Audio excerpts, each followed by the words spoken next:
হবে। এখানে আমরা ৬টা দাবি নিয়ে আসছি। আমি দাবিগুলোতে আপনাদেরকে পড়ে শোনাচ্ছি। আমাদের প্রথম দাবি, শহীদদের সঠিক নাম ও তথ্য প্রকাশ করতে হবে। আমাদের দ্বিতীয় দাবি হচ্ছে আহতদের সম্পূর্ণ নির্ভুল তালিকা প্রকাশ করতে হবে। তৃতীয় দাবি হচ্ছে শিক্ষক ও ছাত্রদের, আমাদের ভাইদের উপরে যে সেনাবাহিনী যে হামলা করেছে সেই হামলার আমরা প্রতিবাদ জানাই এবং সেনাবাহিনীকে নিঃশর্তভাবে এটার ক্ষমা চাইতে হবে। তারপরে আমাদের ৪ নম্বর দাবি হচ্ছে নিহত প্রতিটি পরিবারকে বিমান বাহিনীর পক্ষ থেকে অবশ্যই সহযোগিতা করতে হবে।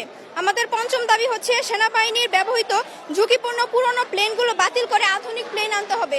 যেহেতু আমরা জানতে পেরেছি যে তারা যে বিমানটি ব্যবহার করেছে সেটি অনেক পুরনো ছিল, সোভিয়েত ইউনিয়নের আমলের ছিল, সেটা আমরা জানতে পেরেছি। তো এগুলাকে বাদ দিয়ে নতুন প্লেন নিতে হবে।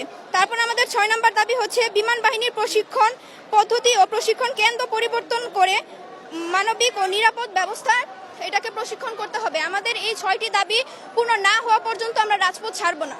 আমাদের এখানে যারা প্রকৃতপক্ষে কয়জন মৃত্যুবরণ করছে এটার অরিজিনাল সংখ্যা এবং তালিকা তারা দিচ্ছে না। তারা এমনকি এটা প্রকাশ করার জন্য যারা চাইছিল, যে স্যাররা চাইছিল, সেই স্যারদের গায়ে হাত দিছে আমাদের, আবার 3টা স্টুডেন্ট এরকম মারছে।